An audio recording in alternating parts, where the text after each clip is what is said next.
Saturday, February 21st, 2026. AGNDD Intel Report topic.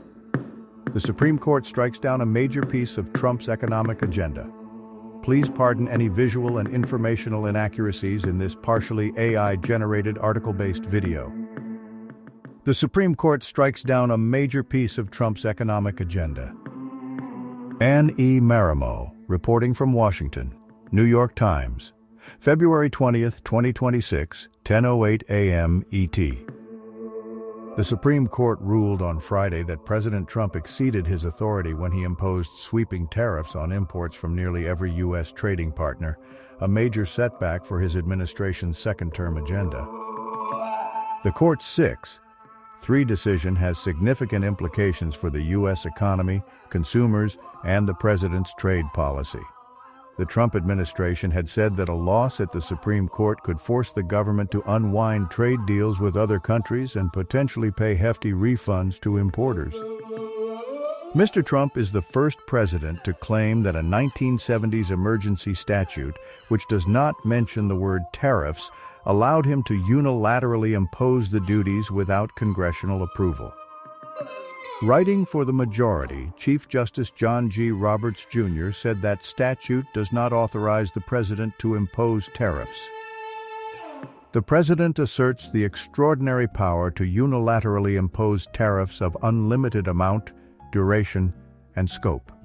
In light of the breadth, history, and constitutional context of that asserted authority, he must identify clear congressional authorization to exercise it, the Chief Justice wrote. Justices Clarence Thomas, Samuel A. Alito, Jr., and Brett M. Kavanaugh dissented.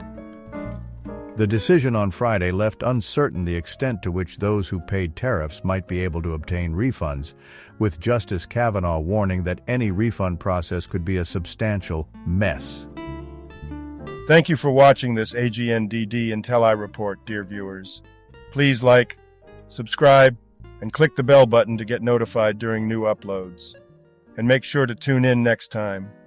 Stay safe and healthy. Cheers! The United States may be required to refund billions of dollars to importers who paid the tariffs, he wrote, even though some importers may have already passed on costs to consumers or others. The court's ruling, backed by justices from across the ideological spectrum, was a rare and significant example of the Supreme Court pushing back on Mr. Trump's agenda. Since he returned to the White House, the court's conservative majority had overwhelmingly issued emergency orders, allowing the president to carry out his policies on a temporary basis. But the decision on Friday will have a more lasting impact. Two of Mr. Trump's appointees, Justices Neil M. Gorsuch and Amy Coney Barrett, voted with Chief Justice Roberts and the three liberal justices. Responding to the ruling at a lengthy, defiant news conference, Mr. Trump said he was deeply disappointed, calling it a terrible decision. He praised by name the justices who dissented and railed against those who voted against him. "I'm ashamed of certain members of the court, absolutely ashamed for not having the courage to do what's right for our country." Mr. Trump said he would be signing orders seeking to restore tariffs under a variety of other authorities. Early last year, Mr. Trump invoked the International Emergency Economic Powers Act of 1977 to set tariffs on imported goods from more than 100 countries.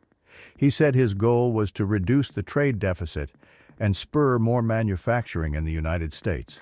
Since then, he has used the tariffs to raise revenue to offset the costs of some of his policies and to pressure other countries in trade negotiations.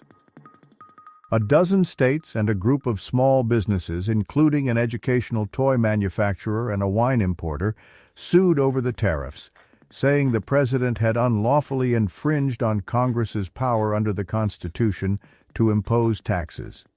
The businesses, which rely on imported goods, argued in court filings that the tariffs had disrupted their operations and led to higher prices for consumers and cutbacks in staffing.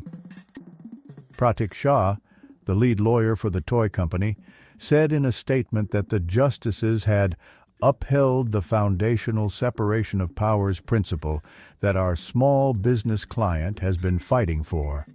no president has boundless power to tax Americans. The response from major U.S. trading partners was muted, with world leaders from Ottawa to New Delhi recognizing that the decision did not mean the end of the president's tariffs. On Capitol Hill, a small group of Republicans joined Democrats in praising the court's ruling. Senator Mitch McConnell, Republican of Kentucky, said in a statement, "As a matter of constitutional authority, there is now no room for doubt. The use of IEPA to circumvent Congress in the imposition of tariffs, already without precedent, is also illegal." In court filings and social media posts, the president and his advisers cast the outcome of the Supreme Court case as critical to his trade and foreign policies, making clear he would see defeat as a personal rebuke. Without the emergency power, the Solicitor General had warned the justices, there would be economic ruin akin to the Great Depression, in addition to an interruption of trade negotiations and diplomatic embarrassment. The U.S. Treasury has collected about $240 billion in tariff revenue since April 2, 2025, labeled Liberation Day by Mr. Trump. The research firm Capital Economics estimated that if the Treasury is forced to issue refunds, the cost would run to about $120 billion, or 0.5% of gross domestic product. But even while battling in court, the president began to explore alternatives to the 1977 law. Mr. Trump's top trade negotiator Jamieson Greer said last month that the administration would move quickly to replace any emergency tariffs invalidated by the court with other levies. The president has already used other statutes to set tariffs, including national security-related ones on some specific goods and industries. Still, other laws that more clearly afford the president the power to impose duties are more limited and less flexible than the emergency law. Mr. Trump initially set tariffs on goods imported into the United States from China, Canada, and Mexico, saying the levies were a punishment for those nations failing to stop the flow of fentanyl. In April, he expanded the duties to imports on goods from nearly all trading partners, saying they were needed to address trade deficits with the rest of the world. Under the 1970s-era law, the president has the authority to take certain steps in response to a national emergency to deal with any unusual and extraordinary threat to the national security, foreign policy, or economy of the United States. That includes the power to regulate the importation of foreign property. Past presidents have relied on that language to place sanctions or embargoes on other countries, but not to impose taxes. But the administration has argued that phrase also gives Mr. Trump the power to levy tariffs. The affected businesses countered that the word regulate did not encompass the imposition of tariffs. The statute does not include the words tariffs, taxes, or duties. During oral arguments in November, several conservative justices sharply questioned the Trump administration's lawyer about whether Congress had intentionally delegated to the president broad taxing powers, which the Constitution generally reserves for lawmakers. In its 21-page opinion, the majority said it was telling that for half a century, no other president had invoked the statute to impose any tariffs, let alone tariffs of this magnitude and scope. The two words regulate and importation, the court said, do not give the president the power to impose tariffs on imports from any country, of any product at any rate for any amount of time. Chief Justice Roberts said the president's use of the statute had run afoul of the major questions doctrine, which requires Congress to use plain and direct language to authorize sweeping economic actions by the executive branch. The court relied on the same doctrine to strike down President Joseph R. Biden Jr.'s student loan forgiveness program. The three liberal justices, Elena Kagan, Sonia Sotomayor, and Ketanji Brown Jackson, agreed with the overall ruling, but insisted the same result could have been reached without applying the doctrine, which they have been critical of in the past.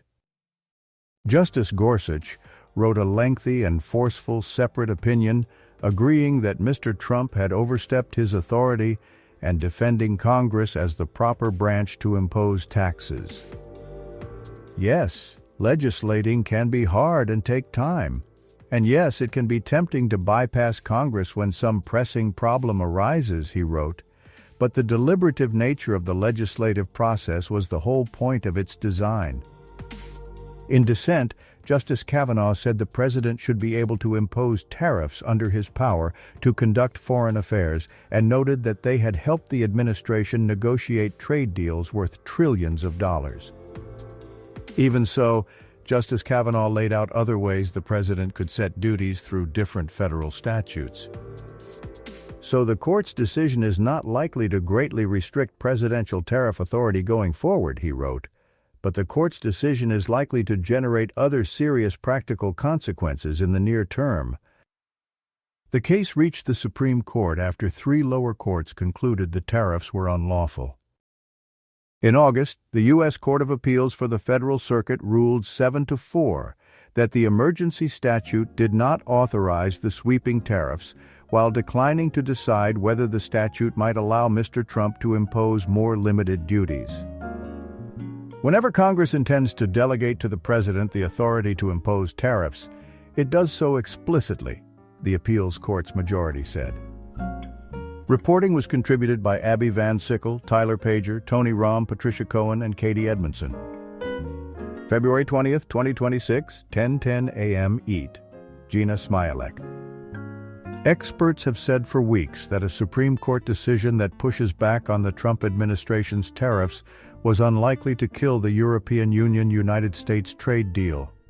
Europe will want to wait and see what happens after the Supreme Court decision, said Jacob Funk Kierkegaard, a senior fellow at the think tank Bruegel in Brussels. Even if Europe stands by its trade deal with the United States, the Supreme Court decision curbing the Trump administration's use of this trade tool is likely to be welcome in Brussels, Kierkegaard said. It reinstitutes a degree of rule-boundedness around transatlantic trade, he said. Other trade tools cannot be used overnight in the same way. February 20th, 2026, 10:11 a.m. ET. Tony Rahm, economic policy reporter. Only hours ago, the White House had expressed confidence it would prevail on the tariffs case. Kevin Hassett, the director of the White House National Economic Council, told Fox Business that the administration believed it was on very strong legal footing, but added that the administration had a backup plan that's just as good. February 20th, 2026, 10:13 a.m. ET. Patricia Cohen, global economics correspondent. Economists have been assessing the impact that a court ruling limiting the president's power to impose tariffs at will, and most have agreed that trading partners should not expect a wholesale change in policy. Eswar Prasad, a professor of trade policy and economics at Cornell University, said, "This decision will escalate the uncertainty surrounding the scope and coverage of Trump's tariffs, but will scarcely thwart the administration from deploying tariffs broadly as an economic and geopolitical tool." February 20th, 2026, 10:13 a.m. ET. February 20th, 2026. Tony Rahm, economic policy reporter. Throughout the legal battle, the Trump administration had argued an expansive interpretation of the 1970s law that allowed it to impose its tariffs. It argued at times that the words regulate and importation gave it the power to impose tariffs, even though the statute, known as IEPA, did not explicitly include tariffs among its authorities.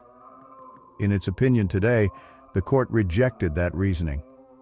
Those words cannot bear such weight, the opinion finds. February 20th, 2026, 10:17 a.m. EAT. Alan Rappaport, Treasury reporter. The Trump administration has been preparing for this possible outcome for months and has said that it plans to reimpose tariffs using different authorities. But it is not clear how quickly the administration can deploy those tariffs and if they are broad enough to make up for all of the revenue that the government is expected to have to refund to importers. February 20th, 2026, 10:31 a.m. EAT. Martina Stevis Gridneff, Canada Bureau Chief. First reactions from Canada's business leaders are cautious. Few countries have been more deeply affected by President Trump's tariff policy, well beyond the strictly economic realm. The Supreme Court's decision to strike down the use of IEEPA tariff powers is a legal ruling, not a reset of U.S. trade policy. "This is certainly not the last chapter of this never-ending story," said Candice Lang, the president and chief executive of the Canadian Chamber of Commerce. "Canada should prepare for new, blunter mechanisms to be used to reassert trade pressure, potentially with broader and more disruptive effects." The Supreme Court decision, though, affects very few of the actual tariffs the Trump administration has imposed on Canada. Most of the tariffs on Canadian exports to the United States are the sectoral tariffs on goods such as steel and aluminum, which are not affected by the decision. Some 90% of Canadian exports are tariff-free right now. Still, Canadian leaders are anxious that the decision will make President Trump apply different types of tariffs that could impact Canada more just months before a fraught review of the free trade agreement between the United States, Canada, and Mexico is due. Tony Rahm, February 20th, 2026, 10:33 a.m. ET. Tony Rahm, economic policy reporter. Democrats on Capitol Hill are starting to sound out in praise of the Supreme Court decision.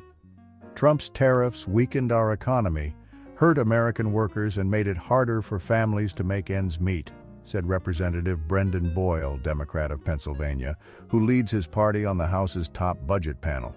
But, he added, Trump will try to do this again another way because he is intent on continuing his unhinged economic sabotage. February 20th, 2026, 10:45 a.m. EAT. Jana Smielek. The European Union's official reaction is a muted one. "We take note of the ruling by the U.S. Supreme Court and are analyzing it carefully," Olaf Gill, a spokesman for the European Union's executive arm, said in a statement. "We remain in close contact with the U.S. administration as we seek clarity on the steps they intend to take in response to this ruling." February 20th, 2026, 1:15 p.m. ET. Anna Swanson, trade policy reporter. It's worth remembering that some of President Trump's advisors had cautioned against using IEEPA this term because of its vulnerability to legal challenges. In his first term, Trump advisors like Robert Lighthizer, the trade representative, chose to use other legal authorities against countries like China because of that concern. But the president wanted maximum flexibility with imposing tariffs and felt emboldened in his second term, and so chose to go down this path. February 20th, 2026, 1:21 p.m. EAT. Tyler Pager, reporting from the White House. Trump, in his first public comments on the Supreme Court's decision, says the ruling is deeply disappointing and I'm ashamed of certain members of the court. 1:22 p.m. ET. Trump is railing against the justices who ruled against him in the tariffs case and making the argument that they should not rule against him because he won the presidential election. "They're very unpatriotic and disloyal to our Constitution," Trump said. 1:25 p.m. ET. Trump is now acknowledging that there are other tools available to him to impose tariffs, echoing administration officials who have promised they would seek other avenues to tax imports from many countries. February 20th, 2026, 1:51 p.m. ET. Anna Swanson, trade policy reporter. The legal authority that Trump is invoking for his new 10% global tariff, Section 122 of the Trade Act of 1974, has never been used before, and it's not clear how courts will interpret that authority. It allows the president to issue tariffs temporarily to address large and serious United States balance of payments deficits or other situations that present fundamental international payments problems. The law was passed after President Nixon imposed a 10% global tariff in 1971 to try to fix a financial imbalance the U.S. had with the world. Trump's previous tariffs were meant to address trade deficits. They are somewhat related to balance of payments issues, but some experts have argued that Section 122 was not meant to apply to trade deficits specifically. February 20th, 2026, 1:54 p.m. ET. Zolan Kano-Youngs, White House reporter. Trump just said he gave $12 billion to farmers who were harmed by the trade practices of other nations. He's referring to a $12 billion bailout for farmers who were becoming increasingly vocal about their concerns over Trump's trade war. American farmers have warned of the worst crisis since the 1980s as China turned to Brazil, Argentina, and other markets for food products as retaliation for the president's trade war. February 20th, 2026, 4:45 p.m. ET. Tyler Pager reporting from the White House. Here's how Trump found out the Supreme Court had ruled against him. President Trump was standing behind a lectern in the East Room of the White House on Friday morning when Jamieson Greer, the U.S. trade representative, passed him a note. The Supreme Court had ruled against him, striking down his sweeping tariffs. The ruling, Mr. Trump said, was a disgrace. Speaking to a crowd of governors, cabinet officials, and White House aides, the president lashed out at the court, but insisted that he had a contingency plan. He took one more question from Governor Josh Stein of North Carolina, a Democrat, about hurricane assistance, but then ended the meeting early. He wanted to work on his response to the ruling, he said. For Mr. Trump, the Supreme Court decision was not just a political setback, but a personal one. He has promoted tariffs for decades and has claimed that his sweeping levies resuscitated the economy and revived American manufacturing. Tariff is my favorite word in the whole dictionary, he said Thursday at an event in Rome, Gay. Data released on Thursday showed Mr. Trump's tariffs were not having the effect he had promised they would. U.S. imports grew last year and the trade deficit in goods hit a record high. U.S. manufacturers have also cut more than 80,000 jobs in the past year. But in Georgia, Mr. Trump did not mention that data. Instead, he said the tariffs were necessary to the country's economic success. For that reason, he said, he was worried about how the Supreme Court would rule. His tone suggested he had an ominous inkling. "I have to wait for this decision," he said, raising his voice. "I've been waiting forever, and the language is clear that I have the right to do it as president. I have the right to put tariffs on for national security purposes." Reed J. Epstein contributed reporting. February 20th, 2026, 6:56 p.m. ET. Tyler Pager reporting from the White House. Trump announced on Truth Social that he had signed off on new 10% tariffs on all countries. He had pledged to impose them earlier Friday after the Supreme Court ruled against his sweeping global tariffs. February 20th, 2026, 7:04 p.m. ET. Sydney Ember and Jordan Holman. Will sticker prices drop? Maybe, maybe not. The Supreme Court's ruling, striking down many of President Trump's tariffs on Friday, immediately cheered consumers, who hoped it would reduce the cost of imported products. The tariffs, which Mr. Trump enacted under the International Emergency Economic Powers Act, had affected a vast swath of goods made in other countries, including furniture, apparel, and electronics. But some economists cautioned that the ruling would probably not lower sticker prices right away, if at all. Businesses that raised prices to offset higher import taxes are likely to be reluctant to lower them as long as tariff rates remain uncertain.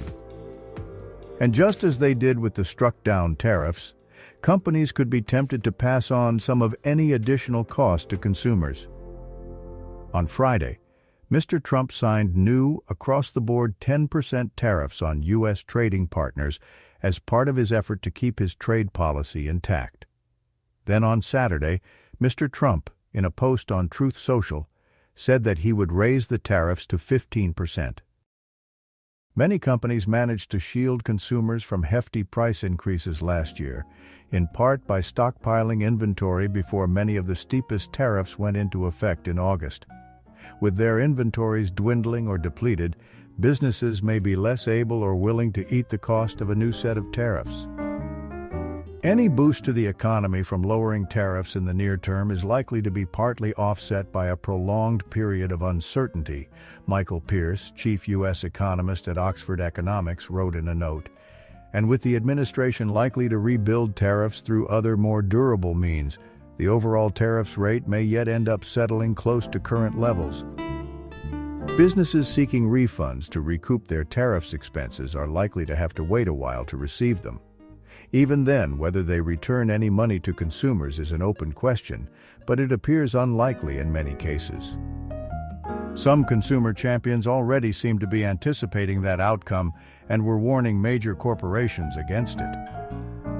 Any refunds from the federal government should end up in the pockets of the millions of Americans and small businesses that were illegally cheated out of their hard-earned money by Donald Trump, Senator Elizabeth Warren, Democrat of Massachusetts, said in a statement. Aaron Schultz, the chief growth officer at Naturepedic, an organic mattress and furniture manufacturer, said tariffs had shaken up his business, and not for the better.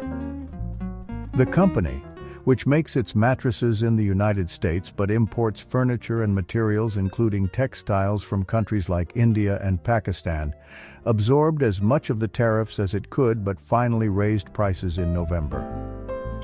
Mr. Schultz said he had thought the tariffs would be permanent and was surprised by the Supreme Court's decision. But he did not view it as a victory. He does not think companies will be able to recoup the costs they paid in tariffs over the past year. Even if tariffs are completely canceled, an unlikely development, the company had already imported the raw materials for its latest batch of products at a higher cost and would not consider decreasing prices until the summer, Mr. Schultz said. And unless the federal government says it is dropping the issue of tariffs completely, he said, he is preparing to continue to pay higher import duties. Right now, in my mind, tariffs are still standing, he said.